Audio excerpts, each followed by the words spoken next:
আজকে দুপুরবেলায় বন্ধু বান্ধবী সবাই মিলে আর কি বসে বসে আড্ডা দিচ্ছিলাম। হঠাৎ করে একটা বান্ধবী বলে, চল আমরা পুকুরে স্নান করতে যাই। তো যেই বলা সেই কাজ, সবাই ঝটপট করে রেডি হয়ে গেছি। দেখতেই পাচ্ছ এক টোটো ভর্তি করা লোক। এটা হচ্ছে আমার একটা দিদি হয়, পিসির মেয়ে, তোমাদের তো আগে বলেছি।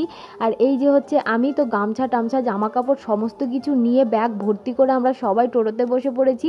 আজকের ভিডিওটা কিন্তু দারুণ মজাদার হতে চলেছে। ভিডিওটা তোমরা প্রথম থেকে শেষ পর্যন্ত দেখতে থাকো, আশা করি তোমাদেরও খুব খুব ভালো লাগবে। যেহেতু আমরা সবাই টোটোতে করে যাচ্ছি, তো বুঝতেই পারছো তোমরা, পুকুরটা কিন্তু কাছাকাছি না, টোটোতে করে যেতেই 15-20 মিনিট মতো লাগবে। তাহলে বুঝতেই পারছো কতটা দূর। আর আমাদের মনে যখন ইচ্ছা হয়েছে পুকুরে স্নান করব, তো আমাদের যেতেই হবে। তো সবাই মিলে কিন্তু রেডি হয়ে গেছি, আর এখনো কিন্তু আমরা বেরিয়েও পড়েছি। আর ভীষণ লজ্জা লাগছিল জানো তো, বাজারের মধ্যে দিয়ে যেহেতু যাচ্ছি, আর গামছা টামছা এই সমস্ত মাথায় দিয়ে ভীষণ হাসি পাচ্ছিল সবারই। তোমাদের তো ইন্ট্রোটাই দেওয়া হলো না। হ্যালো এভরিওয়ান, কেমন আছো সবাই? আশা করছি সবাই সুস্থ আছো, ভালো আছো। আমার চ্যানেলের আরও একটি নতুন ভিডিওতে তোমাদের সকলকে অনেক অনেক স্বাগত, অনেক ভালোবাসা জানাই। গামছা দিদি, গামছা দিদি, গামছা দিদি, গামছা দিদি গাইস। 1 ঘন্টা পর আমরা সবাই কিন্তু আমাদের গন্তব্যস্থলে পৌঁছে গেছি, আর এখন হেঁটে হেঁটে যাচ্ছি পুকুরের দিকে। দেখতেই পারছো সবাই কিন্তু দারুণ খুশি।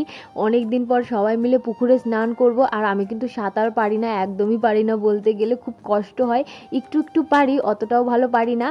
আর এই সব কিছুর মাঝখানে আমি কিন্তু তোমাদের দাদাভাইকে ভীষণ মিস করছিলাম, কারণ ওকে ছাড়া তো আমি বিয়ের পরে ধরো থাকিই নি, আর ওকে ছাড়া কোথাও যেতেও ভালো লাগতো না। ও চলে যাওয়ার পর থেকেই এই যে বন্ধু বান্ধবীদের সঙ্গে একটু বেশি মেশা, একটু ঘোরাফেরা, এটাই আর কি। যখন বাড়িতে একা একা বসে থাকি তখন আরও বেশি খারাপ লাগে, তো এদের সঙ্গে বেরিয়ে একটু বেশ ভালোই লাগে। তবুও মনে পড়ে যে আমার বরটা থাকলে কতটাই না মজা হতো, ভালো হতো। তো সেটাই আর কি, তাছাড়া আর কিছু না। তো এই যে দেখো, এই পুচকিটাও এসছে। ও ভেবেছে আমরা গঙ্গায় যাব, ও বলছিল যে আমি গঙ্গা দেখবো, গঙ্গা দেখবো। পরে এসে দেখে পুকুর। অনেক দিন আগে আমার ব্লগে দেখেছো তোমরা, এখানে আমরা 3 বান্ধবী মিলে এসেছিলাম, শাক তুলেছিলাম এখান থেকে। এই জায়গাটা না খুব সুন্দর, তোমাদের চারপাশটা আমি ঘুরে দেখাবো, তোমরা দেখতেই পারবে। ভীষণ সুন্দর জায়গাটা।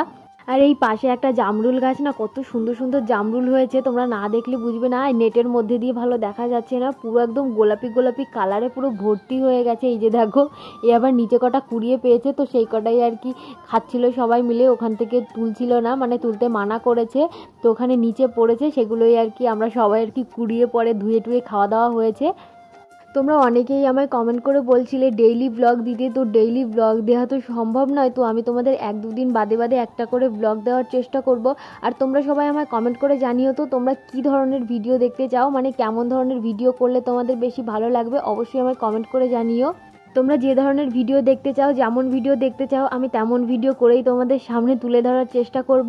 তো প্লিজ সবাই একটু কমেন্ট করে জানিও। আর এই যে দেখো, এই সাইডে দুটো পুকুর, আর এইখানে দেখো আমি এই আয়নাটা দেখে একটু ভিডিও করছিলাম। এখানে আবার আয়না লাগানোর কি উদ্দেশ্য আমি বুঝতেই পারলাম না।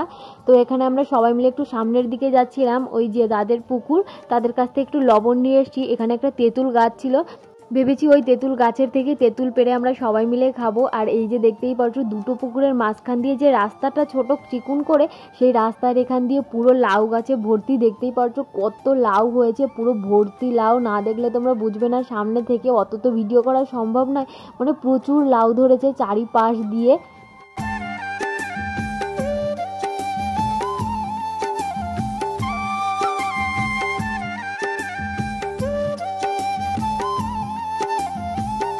তেঁতুল খেতে গিয়ে আমরা সবাই একদম বলদ হয়ে ফিরে এসেছি, কারণ ওখানে তেঁতুল গাছটাই নেই, গাছটা পুরো কেটে ফেলেছে। আর আমরা সবাই লবণ টবণ নিয়ে গেছি যাতে আমরা তেঁতুল খেতে পারি। গিয়ে তো পুরো বলদ হয়ে গেছি আমরা সবাই। আর এখন সবাই মিলে একদম মন টন খারাপ করে এখন যাচ্ছি আমরা, এখন নামবো পুকুরে স্নান করার জন্য। এখন হবে আসল মজা, দেখতেই পারছো ওরা নেমেও পড়েছে। আর আমি বললাম আমাকে একটু ভিডিও করে দে, আমি এখন নামবো। আর শ্যাম্পু ট্যাম্পুও নিয়ে আসা হয়েছে, মাথাটা তাও ধোবো আর কি, শ্যাম্পু করবো মাথায়। আর প্রথম সিঁড়িটায় যখন নামি দেখি প্রচণ্ড পিছল। আমি বললাম আমাকে একটু ধর, দেখো ও ধরতে গিয়েও বললে যে না পর দেখতে ভালো লাগবে, যদি একবার পড়িস ভিডিওটা সুন্দর হবে। ভাবো কতটা শয়তান, আমাকে ধরেও নামালো না। আর এখন আমি নামছি, আর আমার দিদি কি করে দেখতেই পারছো, আর এইভাবে জল দিচ্ছে। আমি বললাম ছাড়, জল দিস না, কানের মধ্যে জল যাবে। ওই যে আমরা যখন বিলের মধ্যে গেছিলাম শাপলা তুলতে, তখন না আমার কানে প্রচণ্ড জল ঢুকেছিল। ওই শাপলা তোলার সময় ওরা এরকম করছিল, আর ধপ করে আমার কানের মধ্যে জল চলে গেছিলো। সেই জন্য দেখো আমি ভয়ের জন্য আমি কানটাকে বন্ধ করে রেখেছি।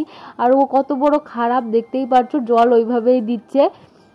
আর আমি ভেবেছিলাম যে আমি একটু সাঁতার কাটবো, তারপরে ভিডিও করব। আর দেখতেই পারছো আমাকে ধরেই রেখেছে, মানে আমাকে সাঁতার কাটতে দেবে না আর ছাড়ছিল না। 10 মিনিট ধরে এইভাবে আমাকে ধরে রেখেছিল, মানে ছাড়ছিল না। কত বড় খারাপ, বলছে না তোকে সাঁতার কাটতে দেবো না, সাঁতার কাটার ভিডিও তোকে করতে দেবো না। এইরকমভাবেই আমরা সবাই মিলে দারুণ মজা করেছিলাম, সবাই দেখতেই পারছো। আর আমি সাঁতার কাটতে পারি না, তোমাদের তো বললাম একটু একটু পারি। আর এখন সবাই মিলে আর কি শ্যাম্পু ট্যাম্পু করা হচ্ছে চুলে। এখানে মোটামুটি সবাই পারে সাঁতার কাটতে, শুধু আমিই পারি না। সেই জন্য আমি নাইটের মধ্যে বেলুন বানিয়ে জলের মধ্যে সেই বেলুনের সাহায্যে আর কি সাঁতার কাটছিলাম। সবাইকে বলছিলাম চল না একটু সবাই বেলুন বানিয়ে সাঁতার কাটি, দেখতে সুন্দর লাগবে ভিডিওতে। সবাইকে বললাম, কেউ করলো না।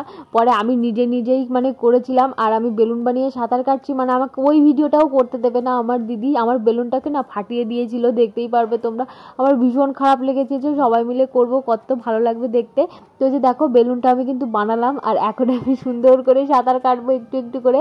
আর আমার দিদি দেখেই দেখবে আমার বেলুনটাকে ফাটিয়ে দেবে। কত বড় খারাপ হয়েছে দেখতেই পারছো, কি করলো, বেলুনটাকে পুরো ফাটিয়ে দিল।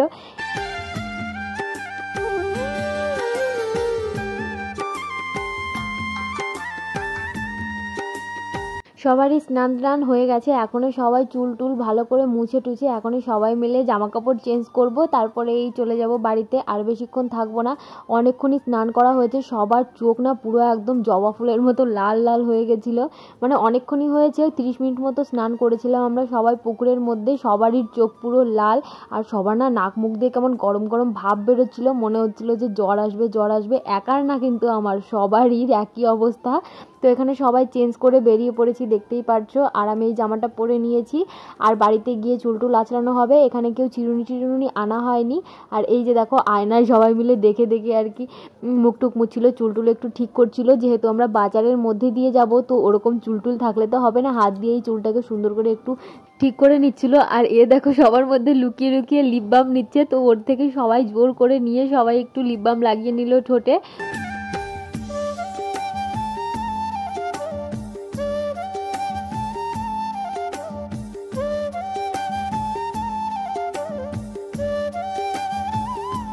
এখানে এসে সবাই আর কি একটু দাঁড়িয়েছিলাম, টোটোর জন্য ওয়েট করছিলাম। আমার ওই বান্ধবীটা টোটোকে ফোন করবে, তো টোটো আসবে, তারপরে আমরা সবাই মিলে যাব। আর এই যে দেখো সবাই, আর এখন টোটোও চলে এসছে, আর আমরা বাড়িতে যাচ্ছি সবাই। আর আজকের ভিডিওটা কিন্তু এখানেই শেষ করে দেবো, আর বেশিক্ষণ বাড়াবো না। আর মনেও ছিল না বাড়িতে গিয়ে কোনো ভিডিও শ্যুট করার।